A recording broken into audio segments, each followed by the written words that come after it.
90களுக்கு பின்பு திராவிட முன்னேற்ற கழகம் ஒரு தனித்துவமான ஒரு விவகாரத்தில் வந்திருக்கு. ஆனால் திரு கருணாநிதி அவர்கள் ஆட்சி செய்கின்ற போது 87 டிசம்பர் 24 வரை தமிழ்நாட்டினுடைய ஒரு வில்லனாக பார்க்கப்பட்டார். நல்லா கவனிக்கணும்.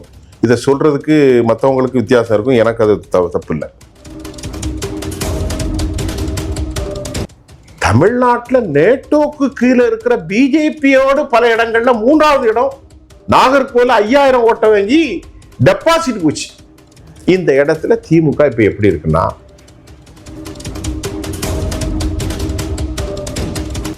இதெல்லாம் ஒரு ஃப்ராட்லெண்ட். ஓப்பனா சொல்றேன், I made a statement very clear. ஒரு ஃப்ராடுத்தனமான பேச்சு. கேவலம் அல்ல. பெரியார் எந்த ரூபாய் சேர்த்தான்? அவ்வளவு பேரும் தாழ்த்தப்பட்ட பறையர் வீட்டுல போய் சாப்பிட்டான், பல்லர் வீட்டுல போய் சாப்பிட்டான். தமிழ்நாட்டில் மதவாதத்திற்கும் இடமில்லை, தமிழ்நாட்டில் சாதிவாதத்திற்கும் இடமில்லை. பேரறிஞர் அண்ணாவை ஒழிச்சிட முடியுமா? இல்ல தமிழ்நாட்டுடைய அரசியல்ல பெரும் பங்காற்றிய அனைத்து தலைவர்களையும் நீ பண்ணிவிட முடியுமா? நீ இல்லை, எவனாலே முடியாது. இந்த எலெக்ஷன்ல என்ன செய்யும்? உன் வாக்கு சதவீதம் என்னன்னு தெரிஞ்சு போயிடும். குறிச்சு வச்சுக்கணும். விஜய்க்கு போட போறோம் அப்படின்னு சொல்லியிருக்கிறாங்க. இன்னைக்கு இதெல்லாம் மாற்றங்கள் இருக்கிறது. விஜயுடைய ஓட்டு எல்லாரையும் பறிப்போம். ஆனால் அதிகமாக பறிப்போறது பழனிசாமி கிளீன் பவுல்டு. குறித்து வைத்துக் கொள்ளுங்கள். Palaniswami clean bowled. அப்ப ஓட்டுக்கு நீங்க காசு கொடுக்குறீங்க? ஓட்டுக்கு நாங்க காசு கொடுக்கல, அரசு கொடுக்குது. புரிஞ்சுக்கோ. நாங்க கட்சியில இருந்து நாங்க பணத்தை கொடுக்கல. புரியுதா? அரசு மக்களுடைய பணத்தை திருடி திமுக மக்களுக்கே கொடுத்துக்கிட்டு இருக்கு. அது அவ்வளவுதானே. மக்களுடைய பணத்தை நாங்க திருடுறோம்னு சொல்லாத. மக்களுடைய பணத்தை வாங்கி மக்களுக்கே சேவை செய்யறோம்.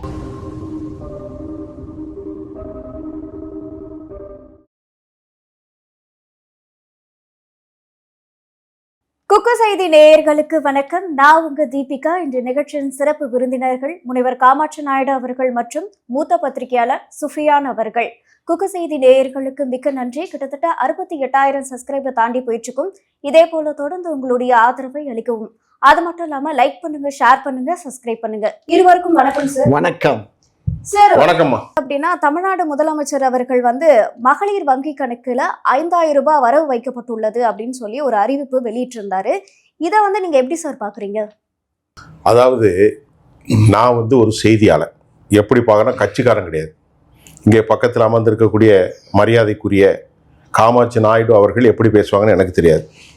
இன்னைக்கு டோட்டலாக தமிழ்நாட்டுடைய அரசியல் களம் எப்படி இருக்குன்னா, என்னை பொறுத்தவரை 1967 பேரறிஞர் அண்ணாவுடைய காலத்திற்கு பிறகு 72 திரு கருணாநிதி, 77 டாக்டர் எம்ஜி ராமச்சந்திரனுடைய வெற்றி, 80, 84, 87 பிசி அலெக்சாண்டர், இன்றைக்கு வரைக்கும் தமிழக அரசியல் வரலாற்றில் தொடர்ந்து பார்க்கின்ற போது 90களுக்கு பின்பு திராவிட முன்னேற்ற கழகம் ஒரு தனித்துவமான ஒரு விவகாரத்தில் வந்திருக்கு. ஆனால் திரு கருணாநிதி அவர்கள் ஆட்சி செய்கின்ற போது 87 டிசம்பர் 24 வரை தமிழ்நாட்டினுடைய ஒரு வில்லனாக பார்க்கப்பட்டார். நல்லா கவனிக்கணும். இதை சொல்றதுக்கு மற்றவங்களுக்கு வித்தியாசம் இருக்கும், எனக்கு அது தப்பு இல்லை. அன்றைக்கு எம்ஜிஆர் ஒரு கதாநாயகனாகவும் ஒரு வீட்டில் ஒரு குழந்தையாகவும் சகோதரனாகவும் பிள்ளையாகவும் பார்க்கப்பட்டார். அதனால டிசம்பர் வரைக்கும் அவர் வெற்றி பெற முடியவில்லை 87க்கு பிறகு. இன்னைக்கு நீங்க கேட்டீங்கன்னா திரு ஸ்டாலினுக்கு அந்த பார்வை இருக்கான்னா, பொது சமூகத்தில் ஸ்டாலினுக்கு அந்த பார்வை இல்லை. எதனால இல்லைன்னு சொல்றீங்க? அவருக்கு மேல ஒரு பாசிட்டிவான எஃபெக்ட் தான் இருக்கு. அவர் ஒரு அளவுக்கு ஒரு நெகோசியேட் பீப்புள், ஒரு நல்ல ஒரு அமைதியான மனிதனாகத்தான் பார்க்கிறத பெரிய அளவுல ஒரு வன்மம் நிறைந்தவராக பார்க்கவில்லை. ரெண்டாவது எம்மா நீ கேட்கிற கேள்விக்கு, திராவிட முன்னேற்ற கழகத்தின தற்போது பலம் என்னவென்றால், எதிர்கட்சிகள் பலமற்ற நிலையில இருக்கு. அதிமுகவை உருத்தெரியாமல் அளித்த பெருமை எடப்பாடிக்கு உண்டு. உலக வரலாற்றில் எல்லாரும் என்ன செய்வான்? என் கடைக்கு வாங்க, என்னட்ட சாமான் வாங்குங்க, என் கட்சியில மெம்பராங்க, என் சாதி சங்கத்தில் சேருங்கன்னு சொல்லித்தான் கேட்போம். ஆனா வலங்குழிக்கும் தங்கமுட்டையிடக்கூடிய சில வாத்துக்களை எல்லாம் அறுக்கக்கூடிய மனிதனாக, பிணத்தின் வீட்டிலும் நான் பிணமாகவும் மனவீட்டில் நான் மகனாகவும் இருப்பேன் என்கின்ற ஒரு தலைவனை உலக வரலாற்றில் முதலாக எடப்பாடி வடிவத்தில் தான் நான் பார்க்குறேன். அதனால் அந்த கட்சி இன்றைக்கு கழுதை தேர்ந்து கட்டெரும்பாக பல்லிழுத்து 18% போச்சு. எப்போ 2024 தமிழ்நாட்டில் நேட்டோக்கு கீழே இருக்கிற பிஜேபியோடு பல இடங்கள்ல 3வது இடம். நாகர்கோவில் 5000 ஓட்ட வாங்கி டெபாசிட் போச்சு. இந்த இடத்துல திமுக இப்ப எப்படி இருக்குன்னா ஒரு வலிமையான கட்சியா இருக்கிறது அப்படின்னு தான் நான் பார்க்கிறேன். திமுகவுக்கு எனக்கு மாற்று கருத்துக்கள் உண்டு. திமுகவுக்கு மைனஸ் பிளஸ் பாயிண்ட் என்னன்னா, பிளஸ் வந்து ஸ்டாலின், மைனஸ் என்பது 13 அமைச்சர்களின் மீது ஏராளமான ஊழல் வழக்குகள். அது அந்த ஊழலை பத்தி பேசணும்னா கருப்பட்டி பானைக்குள்ள கையை விட்டவன் நக்காம இருக்க மாட்டான்.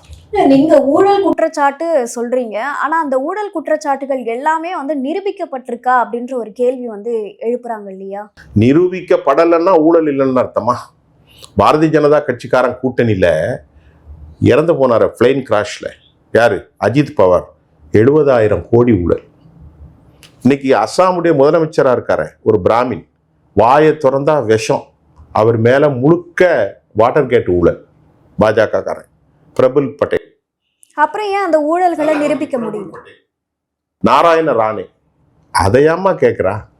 இன்னொரு விஷயம் சொல்றேன். நம்ம மோடி ஐயா இருக்காரு, அவர் இமாலய ஊழல். என்ன ஊழல் தெரியுமா?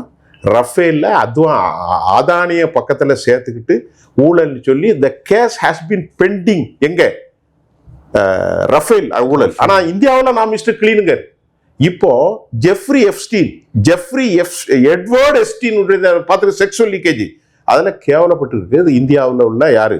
நம்ம அதானி. அப்போ இப்போ என்ன அதானி இல்லை, அம்பானி பிரதர்ஸ் 2வது உள்ளவர். இப்போ ஊழலுக்கு அப்பாற்பட்டவன் யாருமே கிடையாது. நான் தான் ஒரு பாசை சொன்னேன் சவுத்துல, கருப்பட்டி பானைக்குள் கைவிட்டால் தேன் அடைக்குள் கை வைத்தவன் நக்கத்தான் புறக்கையை நக்குவாதவர்கள். அது அசிங்கமான வார்த்தை கிடையாது, அது நல்ல தமிழ் இலக்கிய சொல்லாத வார்த்தை. அதான் நான் சொல்றேன். புரியுதா உங்களுக்கு?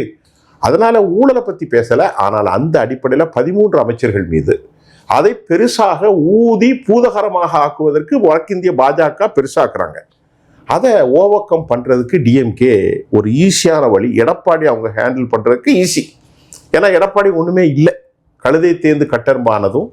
மோடியா ராகுலா என்ற விஷயத்துல தான் அண்ணாமலை தலைமையில 11% அந்த கட்சி பெற்றதை தவிர தனித்து நின்றால் 5 தான்.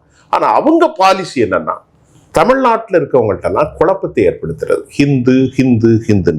அது ஹிந்து கட்சி இல்லை, அது பிராமண கட்சி, பிராமண சாதி கட்சி. பிஜேபின்னா பிராமின் ஜனதா பார்ட்டி. என்ன சொல்லு? பிஜேபின்னா பாரதிய ஜனதா பார்ட்டி இல்லை, பிராமின் ஜனதா பார்ட்டி. அந்த பிராமின் ஜனதா பார்ட்டி வட இந்திய ஸ்டைலான அரசியலை தமிழகத்திற்குள்ள கொண்டு வந்து மக்களை மடைமாட்டம் செய்வதுதான் வேலை.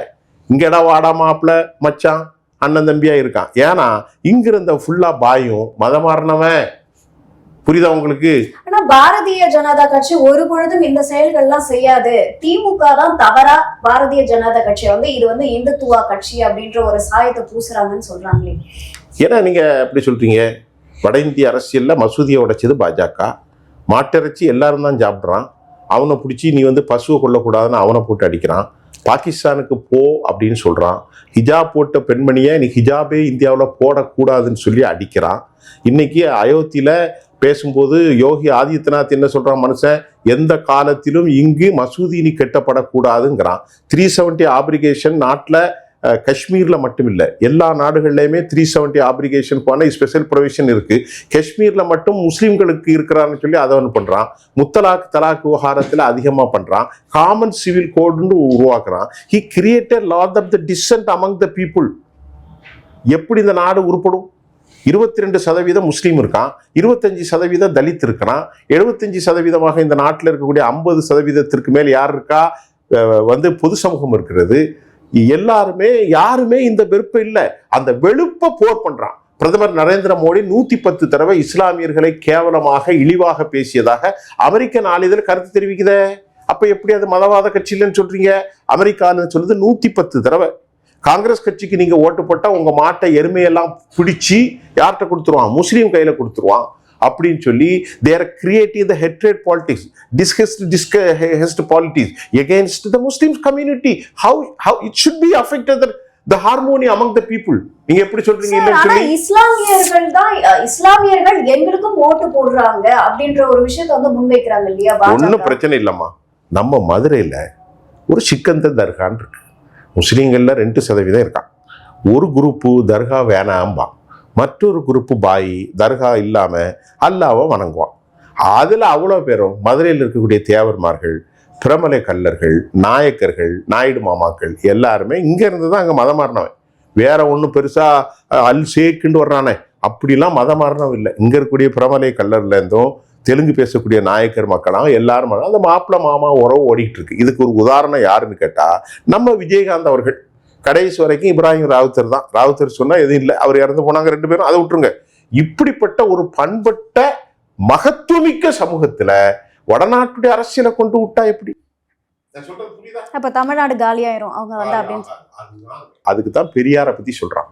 தந்தை பெரியார் அவர்கள், பெரியார இன்னைக்கு சீமான் போன்றவர்கள் யார்கிட்டயே எதுக்காக ஆசைப்பட்டு கடப்பாறையை கொண்டு இடிப்பேன்னு சொல்றாரு. பெரியார் என்னைக்காவது 5 பைசா வாங்கினாரா? அவருடைய மானத்திலம் அவர் சொல்லியிருக்காரு, நான் திருமணத்திற்கு முன்பு எப்படியும் இருந்தேன், எல்லா ஜல்சாவும் உண்டு. என்றைக்கு பொது வாழ்க்கையில அவன் வந்தானோ, ராமசாமின்னு சொல்றிய, பெரியாருக்கு கேவலமா உனக்கு கேவலமா? பெரியார் வந்து என்ன சொன்னான்? தன் வீட்டுல இருக்கிற அவ்வளவு பிச்சைக்காரனா பெரியாரு? அவன் நாயக்கர் சமூகம், நாயுடு சமூகம், தெலுங்கு பேசுறான்னு சொல்லி எசத்தை காக்கனா, உனக்கும் முஸ்லிம்களுக்கு எதிராக பாஜக செலுத்துற விஷத்துக்கு என்ன சம்பந்தம் இருக்கு? நம்மை போன்ற பத்திரிகையாளர்கள் சொல்றாரு, மொழிவாதம் இருக்கக்கூடாது, இனவாதம் இருக்கக்கூடாது, மதவாதம் இருக்கக்கூடாது, ஜாதி வேதம் இருக்கக்கூடாது, without any discrimination, without any disparity among the society. மக்களுக்கு இடையில் இணக்கம் மட்டும்தான் இருக்கும். ஒரு ஹோட்டலுக்கு 4 பேர் போறோமா, நான் போறேன், நான் வந்து ஊத்தப்பம் சாப்பிட்றேன், அல்லது இன்னொருத்தர் சொல்றேன் எனக்கு வேணாப்பா மசால் தோசை, இன்னொருத்தன் நல்ல நெய் தோசை, இன்னொருத்தன் ஒரே ஒரு இட்லி. இதுதான் மதங்கள். மதங்கள் என்பது அவர்கள் நம்பிக்கை சார்ந்தது. புறப்பாறை எப்படி நீ வெளியாக்குவா? காவூர் கரிபால்டியை பத்தி சொல்றா, சேக்குவாராவை பத்தி சொல்றா. ஆரம்ப காலத்துல பெரியார் அப்படின்னு பேச இதே சீமா, இதே சீமா. அன்னைக்கு உனக்கு தெலுங்குனா பெரியார் தெரியலையா? அன்னைக்கு உன்னை மோசமானவனா பெரியார் தெரியலையா? பெரியாருடைய கம்புதான் பிரபாகரனுடைய AK-47. நீ தானே பேசுனா இன்னைக்கு மாத்தி சொல்றா? இதெல்லாம் ஒரு ஃப்ராட்லண்ட். ஓப்பனா சொல்றேன், I made a statement very clear. ஒரு ஃப்ராடுத்தனமான பேச்சு. கேவலம் அல்ல. பெரியார் எந்த ரூபாய் சேர்த்தான்? அவ்வளவு பேரும் தாழ்த்தப்பட்ட பறையர் வீட்டுல போய் சாப்பிட்டான், பல்லர் வீட்டுல போய் சாப்பிட்டான், எல்லா ஆதி திராவிடர் வீட்டுல போய் சாப்பிட்டான். உண்மையே பேசினான், பொய் சொல்லல. தமிழ் காட்டுமிராண்டி மொழியான். என்ன தப்பு இருக்கு? என் தாய்மொழி தமிழ் தான், எனக்கு தமிழை தவிர ஒன்றும் தெரியாது. சைவ புள்ள மாறிலேருந்து மதம் மாறினவன் தான் நான் ஒரு தமிழ் முஸ்லீம் தான். அதை சொல்றதுல எனக்கு வெக்கம் இல்லை. ஆனால் நல்லா கவனிங்க, இனவாதம் பேசவே கூடாது. பெரியார் வந்து இன்னைக்கு உலக தலைவர். அவருடைய எழுத்துக்கள், அவருடைய பேச்சுக்கள், அவருடைய சிந்தனைகள் காலத்தால் அழியாதது. நீ அப்படி இல்லையே. உன்னுடைய ஒழுக்கமே எல்லாருக்கும் தெரியுமே. ஒரு பெண்ணுக்கு நீ காதலிச்சா விஜயலட்சுமின்னு, தப்பு இல்லை. அவளுக்கு உனக்கு முரண் இருந்தால் அதை சொல்லணும். நீ தமிழ் தேசியத்துக்கு தலைவனான்னு சொல்லிட்டு அவ அசிங்கமா பேசுறாள, அது எவ்வளவு அசிங்கமா இருக்கும். உன் தாயை பத்தி கேவலமா பேசுறாள, அது அசிங்கமா இல்லையா? எனக்கு அன்பு தம்பி தான் யாரு, சாட்டை துரைமுருகன், என் மீது ரொம்ப பற்றும் பாசமும் கொண்டவர். அதற்காக பொய்களை நம்ம ஏற்றுக்கொள்ளக்கூடாது. திருப்பி சொல்கிறேன், தமிழ்நாட்டில் மதவாதத்திற்கும் இடமில்லை, தமிழ்நாட்டில் சாதிவாதத்திற்கும் இடமில்லை. ஆனா சாதிவாதத்திற்கு இடமில்லை அப்படின்னு சொல்றீங்க. ஆனா திமுகவும் அதிமுகவும் சாதியை வைத்துதான் அரசியல் பண்றாங்கன்ற ஒரு கருத்து இருக்கு. அது ஒரு கால்குலேஷன், அது அவாய்ட் பண்ணும். நான் சொல்றது சாதிவாதம் வேறு, சாதி வேறு. நல்லா, ஏன்னா இப்ப சீட்டு கொடுக்கறதே வந்து எந்த தொகுதியில யாருக்கு வந்து மெஜாரிட்டி ஓட்டு இருக்கு. இப்போ இந்த பகுதி, இப்போ தருமபுரி எடுத்துக்கிட்டோம் அப்படின்னா வன்னியர்களுடைய ஓட்டு தான் வந்து அதிகமா இருக்கும். ஸோ அந்த சமுதாயத்தை சேர்ந்த ஒரு ஆளை தான் வந்து நிக்க வைப்பாங்களே தவிர்த்து தலித் சமுதாயத்தை சேர்ந்த ஒருத்தருக்கு வந்து அங்க நிக்க வைக்க மாட்டாங்க. அப்ப இவங்களுமே வந்து ஒரு சாதி அரசியல் தானே பண்ணிட்டு இருக்காங்கன்ற ஒரு, அது வந்து நான் சொல்லிட்டேன், it is inevitable the situation of Indian society. சாதியை உருவாக்குனது யாரு? திராவிடம் உருவாக்குனானா? திராவிடம் தான். தமிழெல்லாம் சொல்லாது, திராவிடம் தான். தெலுங்கு மொழியும் தமிழும் கன்னடமும் மலையாளமும் ஒரே தாய் பிள்ளைகள் தான். தமிழ் மூத்த குடி, எல்லாம் ஒண்ணுதான், ரெண்டும் ஒண்ணுதான், மாற்றமே இல்லை. இந்த 4 பேரையும் பார்த்தா ஒரே மாதிரி தான் இருப்பான். அப்ப திராவிட மொழி இயக்கத்தினர்கள் சாதி உருவாக்கல. ஆனா சமூக நீதி சமத்துவம் பேசிட்டு அதை வந்து தொடர்ந்துட்டே வராங்களே, சமம் அப்படின்ற ஒரு நிலையை வந்து பார்க்காமல். சமூக நீதி சமத்துவம், இந்த சாதியை ஒழிப்பதற்கு 1900களில் அயோத்திதாச பண்டிதார், சவுந்தரபாண்டியனார், சர்பிட்டி தியாகராசனார், வைத்தியலிங்க, அதாவது சங்கர்லிங்கனார், வீரமாச்சான், 1942 ஜஸ்டிஸ் பார்ட்டி பெரியவரா யாரு, தந்தை பெரியார் அவர்கள் 49ல் ஒன்றே குலம் ஒருவரே தேவன், யாரு, பேரறிஞர் அண்ணா அவர்கள் 67ல் ஆட்சிக்கு வந்தார். இந்த சாதி இன இழிவுக்கு எதிராகவும் பார்ப்பன ஆதிக்கத்தின் மேலாண்மைக்கு எதிராக போராடியவர் தான் பெரியார். அதே மறந்தா நீ சீமான சொல்ற. பார்ப்பன கடற்படையை கொண்டு திராவிட கட்டடத்தை எப்படி இடிப்பா நீ? பெரியாரை ஒன்னால இடிக்க முடியுமா? பேரறிஞர் அண்ணாவை ஒழிச்சிட முடியுமா? இல்லை தமிழ்நாட்டுடைய அரசியலில் பெரும் பங்காற்றிய அனைத்து தலைவர்களையும் நீ பண்ணிவிட முடியுமா? நீ இல்லை, எவனாலே முடியாது. இந்த எலெக்ஷன்ல என்ன செய்யும்? உன் வாக்கு சதவீதம் என்னன்னு தெரிஞ்சு போயிடும். குறிச்சு வச்சுக்கணும். சீமானுடைய வாக்கு சதவீதம் என்னன்னு தெரிஞ்சுக்கணும். அவருக்கு கீழே தாழ்வு, அவர் கட்சியில் உள்ளவங்க ஏராளமான பேர் வெளியே போயிட்டாங்க. வெறுப்பு. ஆனா ஒரு கட்சின்னு இருந்தா கட்சியில இருக்கக்கூடியவங்க வேற கட்சியில மாறுது ஒரு சாதாரண ஒரு விஷயம் தான். சாதாரண விஷயம் நிக்காதுல. ஓட்டு அரசியல்ல வாக்கு சதவீதம் தான் பேசும். வாக்கு அரசியல் தான் எலெக்ஷன்ல, பேலட் எலெக்ஷன்ல நீ எத்தனை சதவீதம் பெற்றான்னு தான் உங்ககிட்ட பேரம் பேசுவோம். இந்த தடவை திமுக மீது அதிருப்தியில மக்கள் இருக்காங்க. அந்த அதிருப்தி ஓட்டுகள் சீமான் அவர்களுக்கும் விஜய் அவர்களுக்கும் செல்லக்கூடிய வாய்ப்புகள் அதிகமா இருக்குன்னு சொல்றாங்க. இப்ப என்ன பொறுத்தவரை நம்ம கேட்ட அப்படி ட்ராக்க மாறல, பொதுவா பேசிட்டோம். நீங்க அதை எப்படி வேணாலும் எடிட் பண்ணி போடுங்க, அதுல தப்பு இல்லை. இப்ப நீங்க கேட்டது திமுகவுக்கு பிளஸ் என்ன மைனஸ் என்ன, அதை மட்டும் சொல்லிடுறேன். இப்போ திராவிட முன்னேற்ற கழகம் 1991 ராஜீவ் அசாசினேஷன், அப்பெல்லாம் நீங்கள் பிறந்திருக்க மாட்டீங்க. அந்த நேரத்தில் திமுக பெற்ற வாக்குகள், திமுக காரன் வெளியே வந்தாலே ஜெயின் கமிஷன் ரிப்போர்ட்டை வச்சு கொளுத்திடுவான். அன்றைய காலகட்டத்தில் திமுக பெற்ற வாக்குகள் ராஜீவ் காந்தியை கருணாநிதி தான் கொலை செய்தார் என்று பரப்பப்பட்ட பொய். திமுக பெற்ற வாக்குகள் 23 விழுக்காடு. நல்லா கவனிச்சுக்கிடுங்க. திமுக அதிக உச்சபட்சமாக அப்போதுதான் வாக்கை பெற்றார்கள், 23%. அம்மையார் ஜெயலலிதா அவர்கள் மகத்தான வெற்றி பெற்றார். நல்லா கவனிங்க. 1996 செல்வி ஜெயலலிதா அம்மையின் மீது ஒரு குற்றச்சாட்டுகள் வைக்கப்பட்ட போது அதே லெவலில் திமுக அம்மா பர்கூரில் தோத்தாங்க. புரியுதா உங்களுக்கு? சுகவனம் என்கின்ற ஒரு வேட்பாளரை திரு கருணாநிதி விட்டார். அப்பொழுது வெற்றிகரமாக வெற்றி பெற்றது. அதற்கு பிறகு திராவிட முன்னேற்ற கழகம் தனது வாக்கு வங்கியை திமுக மட்டும் 10% ஸ்டேபிள் பண்ணியிருக்காங்க இன்னைக்கு வரைக்கும். அதுக்கு காரணம் கருணாநிதி மீது இருந்த வெறுப்பு, கருணாநிதி மீது இருந்த ஊழல் குற்றச்சாட்டு, கருணாநிதி இருந்த தனிமனித வாழ்க்கையின் விமர்சனங்கள், அவருடைய அரசியல் நடவடிக்கைகள் தமிழ்நாட்டில் வேறு நிதம். ஆனால் அதை மறைத்திருப்பதாக இந்தியா டுடே தன் கட்டுரையை கூறுகிறது. நான் திமுகவுக்கு எதிர்மறையில் உள்ளவன் தான், ஆனால் ஒரு பத்திரிகைக்காரன். அந்த இடத்துல ஒரு 5% ப்ளஸ் பாயிண்டா ஸ்டாலினுக்கு வந்திருக்கிறதா நான் பார்க்குறேன்.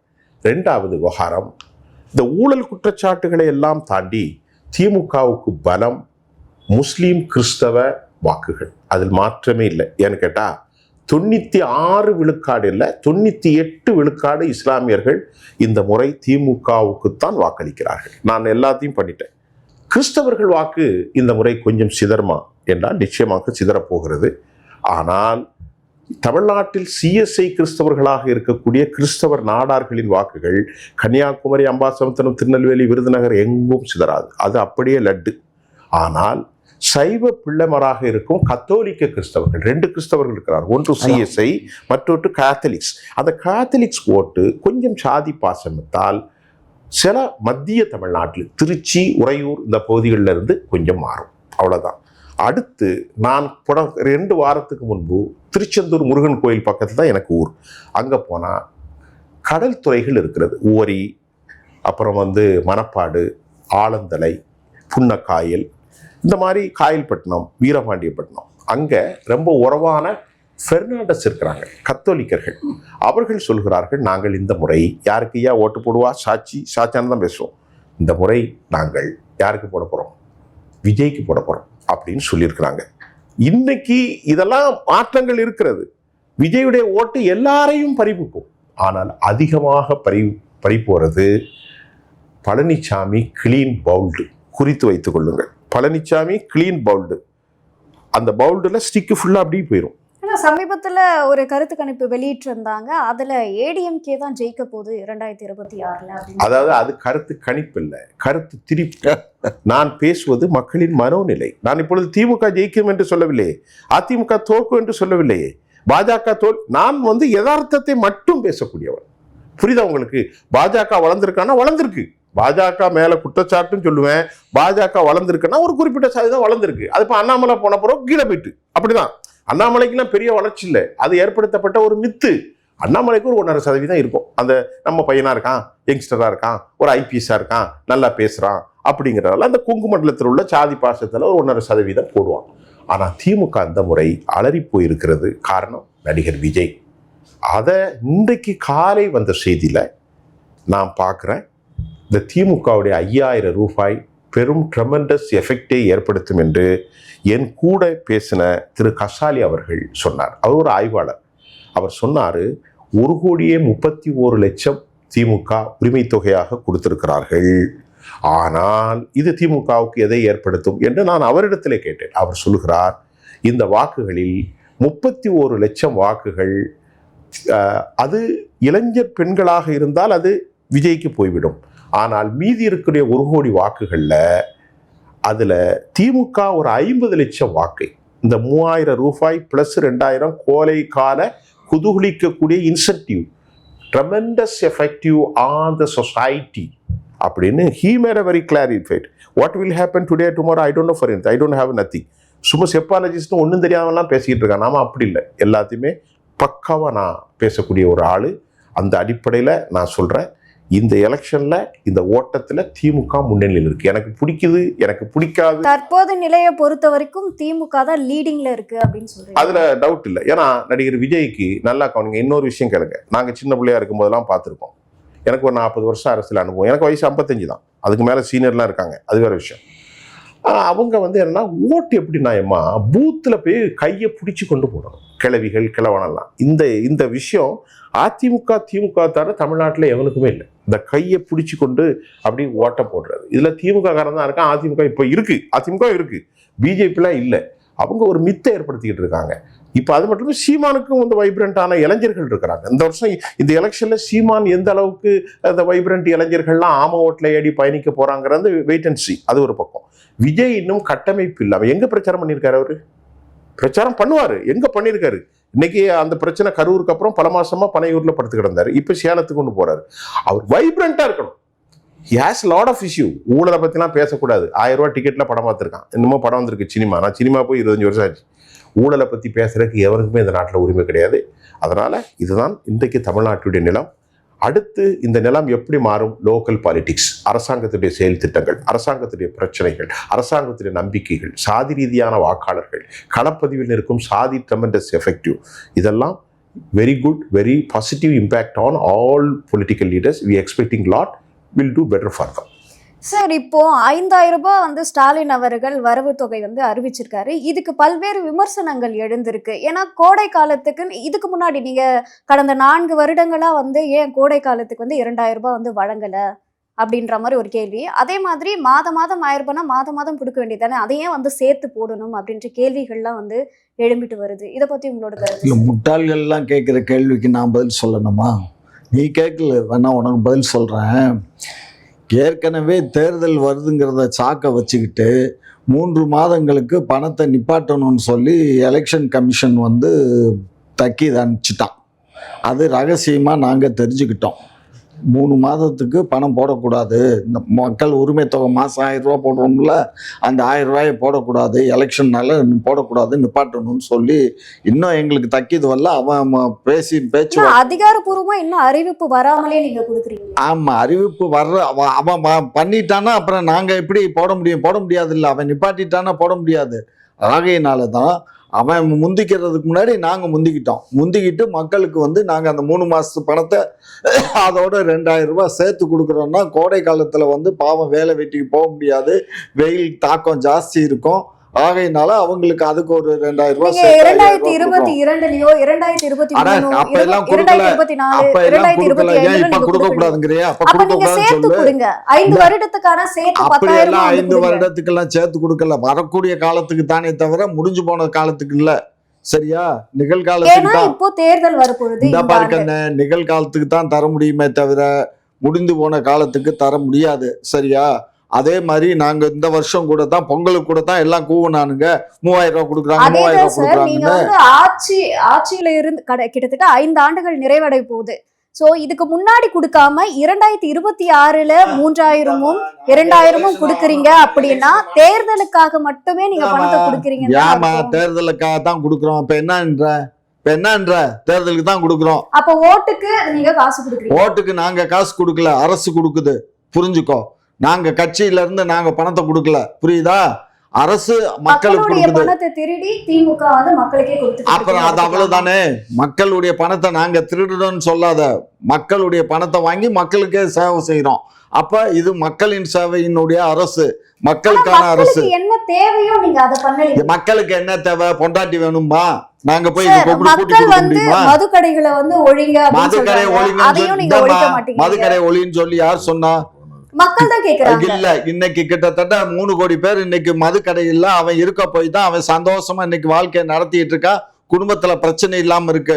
மதுக்கடையை மூடிட்டோன்னு வச்சுக்கோ. நீங்க நடத்தக்கூடிய மதுக்கடைகள்னாலதான் பல குடும்பங்கள் அதெல்லாம் நீங்களா கற்பனை பண்ணிக்கங்க. நாங்க மதுக்கடையை அரசு நடத்தாம இருந்தா எல்லாமே கள்ளச்சாராயத்தை குடிச்சு தினத்துக்கும் இளவுதான் விழுகுமே தவிர எவனும் உயிரோட வாழ முடியாது. எதுக்கு தேர்தல் அறிக்கையில மதுக்கடைகளை மூடுவன்னு சொல்லவே இல்லை. எவன் சொன்னா? தேர்தல் அறிக்கையில பாரு, படிப்படியா மூடுவதற்கு முயற்சிப்போம்.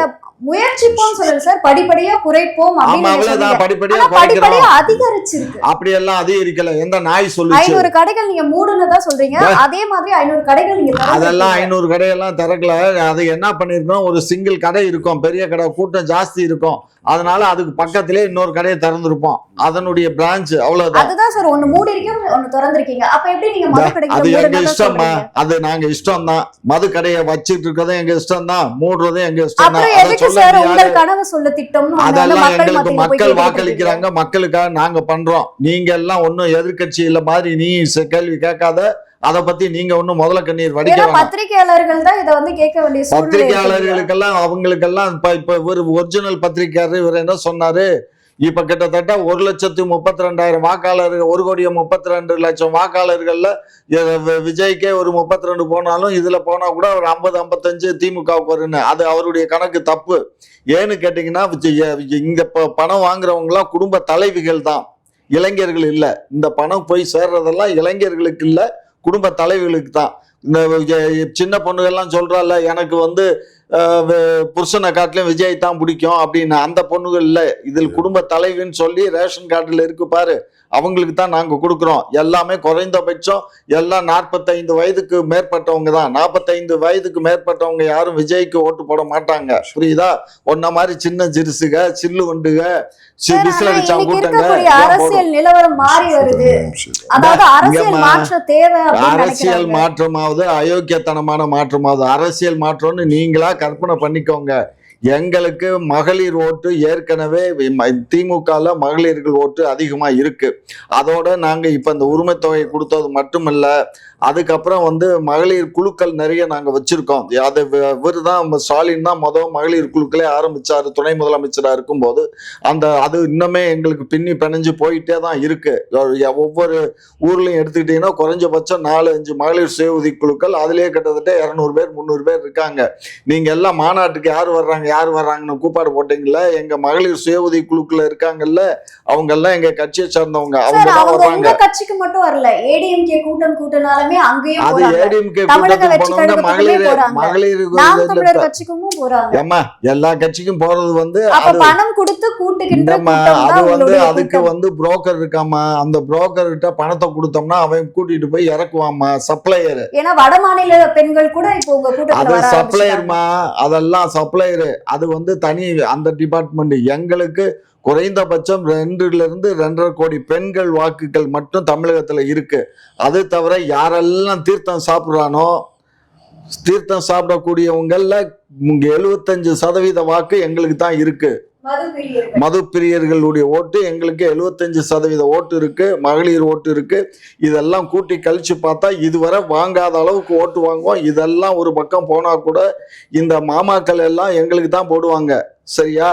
இந்த மாமாக்களுடைய வாக்கும் அதே போல கிறிஸ்தவர்கள்ல வந்து அதை நான் சொன்ன இப்ப இல்லை, அன்னைக்கு இருந்தா சொல்றேன். ஏன்னா அவன் வந்து கேத்தலிக்ஸ் தான், அவன் வந்து கேத்தலிக்கு, பிள்ளை கேத்தலிக்கு. ரெண்டாவது அவனுக்கு வந்து நம்ம லோயலா காலேஜில் அவங்க மாமைங்க எல்லாம் வந்து அங்கம் வச்சுக்கிட்டு இருக்கானுங்க. ஏற்கனவே அதுல ஒரு பொண்ணு ஆட்டையை போட்டு அவங்க குடும்பத்துக்குள்ள பல தாராளு. அதோட துபாயில மக்களை அவமானப்படுத்தும் விதமா நீங்க பேசுறீங்க. கையில ஒரு 200 ரூபாய் ஒரு கோட்டம் ஒரு பிரியாணி கொடுத்தா எங்களுக்கு ஓட்டு போட்டுருவாங்க. அதெல்லாம் நாங்க இப்ப சொன்னா உனக்கு கோட்டம் பிரியாணி கொடுக்கணும், குடிக்கிற நீங்க பேசக்கூடாது. இப்ப நான் சொன்னா நான் கோட்டம் பிரியாணி கொடுக்குறோம்னு சொன்னாமா? உங்களுடைய மாநாட்டுல கொடுத்துக்கிட்டு இருக்கீங்க. மாநாட்டுல எங்க மக்களுக்கு நாங்க கொடுக்குறோம். அதை பத்தி நீ யாரு அதுக்காக தான மக்கள் நாங்க குவார்டர் எல்லாம் கொடுக்கல, பிரியாணி தான் கொடுக்குறோம். குவார்டர் கொடுத்தோன்னு நிரூபிக்க முடியுமா உன்னால? சார் நிறைய வீடியோக்கள் வெளியே வந்து நிறைய வீடியோக்கள் பண்ணலாம். இப்ப கூட நான் கூட ஒரு பாக்கெட்ல வச்சிருந்து ஒரு பாட்டில் எடுத்து இவர்கிட்ட கொடுக்குற மாதிரி கொடுத்தா நீ அதை வீடியோ மாநாட்டுல இருந்து வீடியோக்கள் வெளியே மாநாட்டுல இருந்து எல்லாமே எங்களுக்கு எதிர்கட்சியா எங்களை எதிரியா நினைக்கக்கூடிய முறை பண்ணுவான். நாங்க யாருக்கும் பாட்டில் வாங்கி சப்ளை பண்ற வியாபாரம் எங்களுக்கு இல்ல, புரியுதா? அது அந்தந்த மாவட்ட செயலாளர்கள், அவன் அந்த எம்எல்ஏக்கள், அந்த மந்திரிகள், அந்த ஏரியா அவங்க ஏரியா இருக்கு கணக்கு, அவங்க வருவாங்க, அவங்க கொடுக்கலாம். நான் இல்லைன்னு நான் சொல்ல முடியாது. அது அவங்களுடைய தொண்டர்களுக்கு அவங்க செய்யலாம். ஆனா எங்களுடைய கட்சியினுடைய கொள்கை நாங்க யாருக்கும் மதுவெல்லாம் வாங்கி சப்ளை பண்றதில்ல. அவன் வேணும்னா அவன் போய் குடிச்சுக்குவான், அவ்வளவுதான். ஆகையினால நீங்க இப்ப என்ன வைத்தறிச்சல்னா, எடப்பாடி நாசமா போயாச்சு, சரியா? அடுத்து இப்ப இவர் எப்ப இளவு விழுந்துச்சோ அந்த இளவு வீட்டுக்கு கூட போய் விசாரிக்காம அவங்கள வர சொல்லி கேட்கிறான். நம்ம உலக சரித்திரத்திலேயே எங்கேயாவது இருக்காமா? இளவு விழுந்தா இளவு வீட்டுக்கு தான் போய் விசாரிக்கணுமே தவிர அதை விட்டு அவங்கள வர சொல்லி ஒரு மாசம் கழிச்சு 30 சென்ற பின்னாடி அவங்கள வர சொல்லி கேட்கிறான். அப்படிப்பட்ட ஒரு அயோக்கிய நாய் அவனுக்கு பாதிக்கப்பட்ட குடும்பங்களே இது பாதிக்கப்பட்ட குடும்பம் தான் எல்லாமே ரூபாய் 20 லட்சத்தை வாங்கிருச்சுகள்ல. அதுக்கப்புறம் அரசு ஒரு 10 லட்சம், மக்கள் இன்னும் 2-3 கட்சியெல்லாம் சேர்ந்து ஒரு 4-5 லட்சம், ஆக மொத்தம் 35 லட்சத்தை பார்த்திருக்குல்ல. இதுக்கு என்னைக்கு 35 லட்சத்தை பணத்தை தூக்கி எறிஞ்சா மக்கள் எப்படி வேணாலும் பணத்தை தூக்கி எறிஞ்சால 35 லட்சம் எங்க இருக்கு? 35 லட்சத்தை வாங்கியிருக்கு இந்த குடும்பங்கள் எல்லாம். அப்ப என்ன பண்ணுங்க, 20 லட்சம் கொடுத்தவங்க தானே பெருசா தெரியாதவங்களுக்கு இந்த 40 லட்சம் அப்படி இல்ல சார். என்ன அப்படி இல்ல, அப்படி அவங்களே அந்த சூழ்நிலையை புரிஞ்சுக்கிட்டு சப்போர்ட் பண்ணிருக்காங்க. மக்கள் எல்லாரும் பணத்தை நீ நல்ல பொம்பளை பிள்ளையா போயிட்டு ஆம்பளை பையில இருந்தா அசிங்கமா திட்டி இருப்பேன். என்ன பொம்பளை பிள்ளை நீ இப்படி எல்லாம் பேசுற? அவன் புரிஞ்சுக்கிட்டாக்கா அந்த 41 குடும்பமா நாசமா போச்சு இல்ல, ரூபா வந்துருச்சு இல்ல. அடுத்து பொண்டாட்டி செத்துருந்தானா ஒரு பொண்டாட்டியை கட்ட சொல்லு, புருஷன் செத்துருந்தா ஒரு புருஷனை கட்ட சொல்லு, இல்ல விஜயை கட்டிக்க சொல்லு, புரியுதா? அதோட நிப்பாட்டு அந்த வேலையை. அந்த 40 பேர் ஓட்டு எங்களுக்கு வேண்டாம், அந்த குடும்பத்தோட ஓட்டு, அந்த இளவு வீட்டு ஓட்டு எங்களுக்கு வேண்டவே வேண்டாம். நான் சொல்லிட்டேன் ஏற்கனவே. நான் போன் பண்ணி கரூருக்கு போன் பண்ணி அந்த இன்சார்ஜ் கிட்டே நான் பேசினேன். எங்க எக்காரணம் பண்ணிட்டு அவங்க ஓட்டுக்கிட்டு நமக்கு வேண்டாங்க, அவங்களை எவனும் கேன்வாஸ் பண்ணாத குடும்பங்களுக்கு ஆதரவு தெரிவிச்சிருந்தாங்களே, அவங்களுடைய ஓட்டு உங்களுக்கு வேண்டாம். இங்க பாருமா, அதெல்லாம் யாரெல்லாம் எங்களுக்கு ஓட்டு போடணுமோ போடுவாங்க. நாங்க எவன் எனக்கு விஜய் தான் பிடிக்கும், நான் அவனை தான் என் புருஷனை காட்டில்னு சொன்னவ, நான் இப்பதான் 9 வருஷத்துக்கு அப்புறம் மாசமா இருக்கேன், எனக்கு பரவாயில்ல. நீங்க இப்ப ஆட்சியில இருக்கீங்க, சும்மா அவன் ஓட்டு போட்டான்னு உனக்கு தெரியுமா? சும்மா என்ன தெரிஞ்ச மாதிரி பேசுற? ஓட்டு போடாம எப்படி சார் மக்கள் போட்டாங்க, மக்கள் ஓட்டு போடுங்க பாரு. திமுகவுக்கு ஓட்டு போட்டவன் எவனும் ஓட்டு, ஏன்னா சார் திமுகவுக்கு ஓட்டு போட்டவன் மாத்தி போடுவான். நீங்க தான் பேசுறீங்க, நான் என்ன பேசுறேன்? நீங்க பேசிக்கிட்டே இருக்க மோடி மாதிரி. திமுகவுக்கு எவனாவது மாத்தி போடுவானா? திமுக கட்சிக்கு ஓட்டு போட மாட்டான். எம்ஜிஆர் இருக்கிற காலத்துல எம்ஜிஆருக்கு ஓட்டு போட்டவன் அதிமுகவுக்கு போட மாட்டான். அப்ப 70 ஆண்டு காலமா திமுக தான் ஆட்சியில இருந்திருக்கும். அவர் சொன்னது நீ கவனிக்கலையா? அவர் எம்ஜிஆர் ஹீரோ, கருணாநிதி வில்லன், அப்படிதான் சித்தரிச்சாங்க. அன்றைக்கு அதே மாதிரி ஜெயலலிதா கூட ஒரு அந்த முறையில ஜெயிச்சது காரணம் கருணாநிதியை அவர் தான் ராஜீவ்காந்தியை கொண்டு விட்டாருங்கிறதா. நல்லா பாத்துக்கோமா, 2 கட்டமா எலெக்ஷன் நடந்தது. முதல் கட்ட எலெக்ஷனுக்கு கம்ப்ளீட்டா அந்த தேர்தலில் பாருங்க கருணாநிதிக்கு தான் ஓட்டு வந்திருக்கும். 2ஆம் கட்டத்துல தான் ஜெயலலிதாவுக்கு தான் அந்த ஆட்சி அமைச்சிச்சு, சரிங்களா? அப்ப அதுல இருந்து என்னன்னா கருணாநிதியை வேணும்னு கெட்டவன் சொல்லி பரப்புரை பண்ணதுனால வேணாது. சோ இது ரொம்ப பேர் இன்னும் புரிஞ்சுக்கிடல. நானெல்லாம் அந்த தேர்தல்ல இதே ஜெயலலிதா எனக்கு என் வீட்டுக்கு போன் பண்ணுச்சு. இப்ப 2026ல அந்த சூழல் மாறி இருக்கு. எம்ஜிஆர் அவர்களை எப்படி விமர்சனம் பண்ணீங்களோ அதே ஸ்ட்ராட்டஜி எடுத்துதான் இப்ப விஜய் அவர்களை விமர்சனம் பண்றீங்க. இப்ப விமர்சனம் பண்றதுல கூட நீங்க அதே பழைய மெத்தட தான் பயன்படுத்துறீங்களே தவிர்த்து அதுல கூட புதுசா நீங்க எதுவும் பண்ணல. விஜய் எம்ஜிஆர் ஒண்ணா அப்படிதான் சார் நீங்களும் சித்தரிக்கிறீங்க. ஏன்னா எம்ஜிஆர் அவர்கள் வரும்பொழுதுதான் ஒரு நடிகர் எப்படி நாட்டை ஆள முடியும், இவர் எப்படி ஜெயிப்பாருன்னு கேட்ட திமுக இப்ப விஜய் அவர்களை பார்த்தும் அதே கேள்விதான் ஒரு விஷயம் புரிஞ்சுக்கோ. எம்ஜிஆர் 72ல கட்சி வரும்போது நான் மதுரையில எம்ஜிஆர் மன்ற தலைவர். நான் தான் ரயில்வே ஸ்டேஷன்ல தாமரை கொடியை ஏற்றி இதே கருணாநிதி ஆட்சியில நான் சிறைக்கு போனவன், புரியுதா? அதுக்கப்புறம் 3 மாசம் இங்கே தான் வந்து தோட்டத்தில் தான் எம்ஜிஆர் கூப்பிட்டு வந்து வச்சுக்கிட்டாரு. புரியுதா? அந்த அளவுக்கு இருந்தவன். நான் எம்ஜிஆர் இருக்கிற காலம் தொட்டிக்கு அவர் கூட தான் இருந்தேன். அதுக்கப்புறம் ஜெயலலிதா கூட தான் இருந்தேன். இதே ஜெயலலிதா அம்மா மதுரை மாநாட்டில் ராஜீவ்காந்தி ரத்தத்தினால் நான் வெற்றி பெறவில்லைன்னு சொன்ன ஒரே காரணத்தினால தான் அந்த கட்சியை விட்டு நான் வெளியில வந்தேன். புரியுதா? அப்படி வந்த பின்னாடியும் 2001 என்னை கூப்பிட்டு அண்ணா நான் ரொம்ப கஷ்டப்படுறேன், எனக்கு சப்போர்ட் பண்ணுன்னு சொன்னதுனால 2001 ஜெயலலிதா அம்மாவுக்கு நான் சப்போர்ட் பண்ணி 71 தொகுதியை கொடுத்து 71 தொகுதியும் ஒரு தொகுதி கூட ஃபெயிலியர் இல்லாமல் 71 தொகுதியும் ஜெயிச்சு கொடுத்தேன். அதுக்கு வினையா வந்தது இவங்க மேடம் தான். சரியா? நான் ஒட்டின போஸ்டரை பார்த்துட்டு வண்டியை நிப்பாட்ட சொல்லி நல்லா இருக்க போஸ்டர் அப்படின்னு சொல்லி அந்த அம்மா போயஸ் கார்டன் விட்டு வெளியில வரையில அந்த காம்பவுண்ட் ஷோத்துல ஒரு 30-35 போஸ்டர் நம்ம பையில ஒட்டியிருக்கானுங்க. அதை வண்டியை நிப்பாட்டி பார்த்துருக்கு. பார்த்த உடனே அந்த மேடம் இவங்க மேடம் சொல்றாங்க, என்ன நல்லா இருக்கு, உனக்கு ஈக்குவலா நடந்து வர்ற மாதிரி இருக்குன்னு ஒரு விதைய தொளிச்சிட்டாங்க. அதுக்கு அப்படி இருந்தும் கூட அந்த அம்மா என் கூட அப்புறமா என்ன முதலமைச்சராக பொறுப்பேற்றுக்கிறதுக்கெல்லாம் என்னை கூப்பிட்டு தனியாக ஸ்பெஷலாக ஒரு செக்ரட்டரி அனுப்பிச்சு அவன் தான் கொண்டு வந்து இன்விடேஷன் கொடுத்து வந்துடும் சொல்லி எனக்கு சீட் அலாட் பண்ணி கவர்னர் மாளிகையில் போயிட்டு வந்தேன். 2வது வருஷம் சீட் ஒதுக்குனாங்க. அந்த அளவுக்கு தான் மரியாதை வச்சிருந்தாங்க. புரியுதா? அப்போ உங்களாலதான் ஜெயலலிதா அவர்களே ஜெயிச்சாங்க அப்படின்னு சொல்லுவாங்க. ஆமா, நானும் தான் ஒரு கருவி. ஜெயலலிதா அம்மா அந்த தேர்தலில் ஜெயிக்கிறதுக்கு நான் முக்கியமான கருவி. ஏன்னா நான் எங்கள் தெலுங்கு வாக்குகளை பூரா அவங்களுக்கு வாங்கி கொடுத்துருக்கேன். நான் 2001 எலெக்ஷனில் தெலுங்குக்காரன் நாய்க்கேன் எல்லா ஓட்டும் நான் அவங்களுக்கு வாங்கி கொடுத்தேன். புரியுதுங்களா? ஆகையினால சந்தர்ப்பங்கள் சூழ்நிலைக்கு தகுந்த மாதிரி எல்லாரும் ஆக்ட் பண்ணுறோம். நான் இப்போ கலைஞர் என்னன்னு கேட்டிங்கன்னா அவர் இருக்க காலம் வரலையும் வில்லனாவே பார்க்கப்பட்டாரு. அதுக்கப்புறம் இன்னைக்கு ஸ்டாலின் வந்ததுக்கப்புறம் யாரையுமே உரைச்சு சொல்ல மாட்டார். இவ்வளோ பிரச்சனைகள் வந்தாலும் கூட அமைதியாக தான் அவர் பேசுகிறாரே தவிர எங்கேயுமே இப்போ தவறாக யாரையுமே எடுத்தெறிஞ்செல்லாம் பேச மாட்டார். ஆகையினால எங்களுடைய திராவிட முன்னேற்ற கழகத்தினுடைய ஆட்சி மக்களை பேணி காக்கக்கூடிய ஆட்சி, மக்களுக்கான ஆட்சி. சரியா?